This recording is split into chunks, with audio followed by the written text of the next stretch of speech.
64만 톤급 대형 유조선에서 흘러나온 기름이 지금 남해안을 온통 오염시키고 있습니다. 우면산 꼭대기에서부터 하얀 불보라를 일으키며 도로 위로 토사가 밀려듭니다.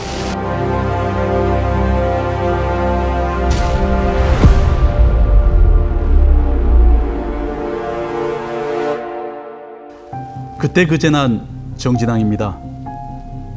땅, 바다, 산과 같은 자연환경들은 뛰어난 정화 능력을 가지고 있습니다. 작은 오염이나 훼손에 대응해 스스로 상처를 회복할 수 있기에 생명을 키워낼 수 있는 것인데요. 그러나 이러한 자연도 한순간 죽음의 그림자로 뒤덮일 수 있습니다.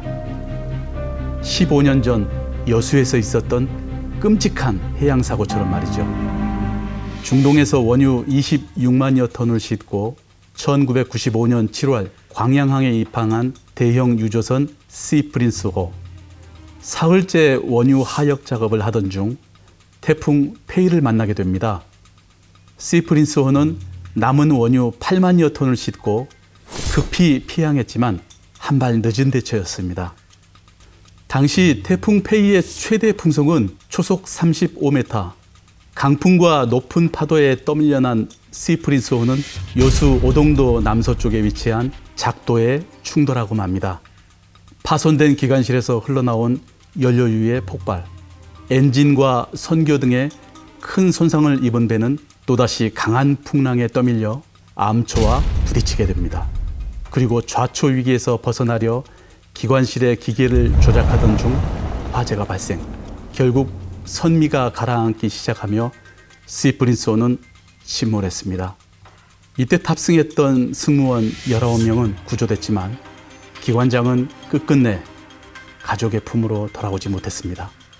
사고의 결정적 원인은 태풍의 영향으로 악화된 기상 여건에도 무리하게 강행했던 하역 작업. 태풍에 안이하게 대처했던 결과 푸른 청정해역과 어민들에게 씻을 수 없는 상처를 남기고 말았습니다. 시프린스호 사고는 기록적인 해양 오염 사고인데요. 유출된 기름은 총 5,035톤. 국내 해양 오염 사고 중 2007년 태안 기름 유출 다음으로 가장 많은 양의 기름이 유출된 사고입니다. 유출된 기름은 약 204km의 해상과 73km의 해안을 오염시켰고 여천 소리도부터 포항까지 피해를 입었습니다. 당시 추산된 양식장의 피해액만 약 736억 원. 어민들은 죽어 둥둥 뜨는 물고기들을 보며 먹는 가슴을 치고 또 쳐야 했는데요.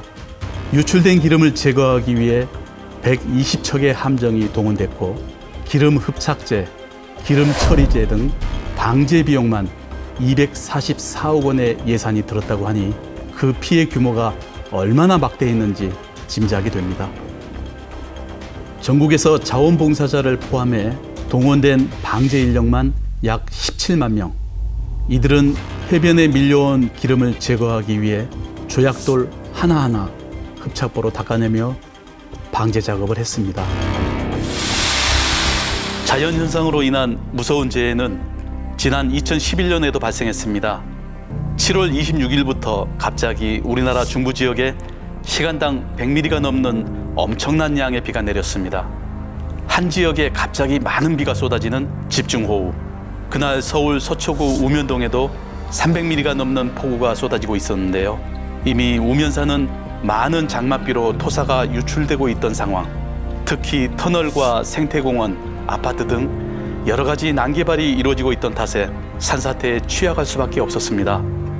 결국 7월 27일 오전 8시 50분쯤 지반이 약해져 있던 우면산 곳곳에서 산사태가 발생하면서 엄청난 양의 토사가 주택가를 덮쳤고 이로 인해 18명이 사망하는 참혹한 결과를 가져왔습니다.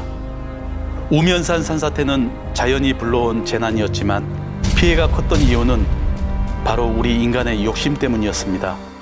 자연재난의 경고를 그냥 흘려듣고 무시할 때 그 결과는 막대한 피해로 이어집니다.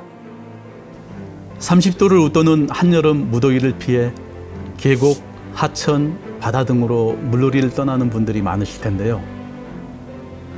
하지만 물놀이로 인한 순환사고는 다른 안전사고와 비교했을 때 사망률이 높습니다.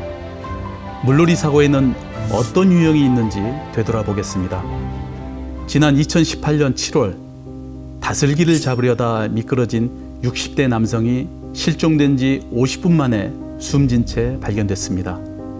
2017년부터 2019년까지 다슬기를 잡다가 사고로 목숨을 잃은 사람은 무려 52명. 계곡은 언뜻 얕아 보이지만 바닥 표면이 고르지 못하고 움푹 파인 부분에 발을 잘못 디디면 수영을 잘한다고 해도 빠져나오기가 어렵습니다. 또 돌 표면에 자란 이끼를 밟으면 미끄러져 물에 빠지기 쉬운데요. 다슬기를 잡기 위해 물 아래 상황에만 집중하거나 한 번 미끄러지면 몸을 가누지 못해 큰 사고로 이어집니다. 안전하게 다슬기를 채집하기 위해서는 반드시 구명조끼를 입거나 안전장비를 갖추고 2명 이상 함께 움직이는 것이 좋습니다. 또한 물에 빠진 사람을 발견하면 직접 들어가지 말고 119에 신고 후 튜브나 페트병 등을 던져 구조해 2차 사고를 막아야 합니다. 여름철 물놀이 사고의 원인은 참으로 다양하게 발생하는데요. 최근 5년 동안 휴가철 익사 사고 중 83%가 음주 때문이었습니다. 술을 마시면 심장 박동이 빨라지고 혈관이 늘어나는데 이때 차가운 물에 들어가면 혈관이 급격하게 수축돼 심장마비가 발생할 수 있습니다. 여기에 방파제 등 위험 장소에서 음주로 인한 추락사고 역시 빈번하게 발생하니 주의해야 합니다. 급류사고 역시 빈번한데요. 지난해 7월 거창에서도 급류에 휩쓸린 60대 남성이 숨진 채 발견됐습니다. 장마나 집중호우가 잦은 여름엔 갑자기 찾아온 폭우나 소나기에 하천이나 계곡이 범람하기 쉽습니다. 하천, 계곡 등에서 캠핑이나 물놀이를 즐길 때 호우주의보 등 기상특보가 발효되면 물놀이를 즉시 중지하고 통제에 따라야 인명사고를 막을 수 있습니다. 워터파크나 리조트, 펜션 등의 실내 수영장이라도 안전을 장담할 수는 없습니다. 수심이 얕더라도 구명조끼 등을 착용하고 어린이들이 물놀이를 할 때 보호자는 자리를 떠나지 말고 아이들을 살펴야 합니다. 또 최근 물 밖에서 질식사로 사망하는 마른 익사가 드물지 않게 발생하고 있어 충격을 주고 있습니다.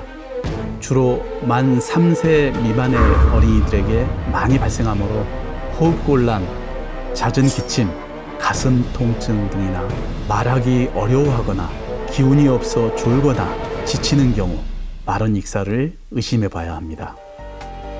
지금까지 여러 유형의 순환사고들을 보며 느낀 점 없으셨습니까? 물놀이 사망사고의 원인은 안전부주의가 가장 높습니다.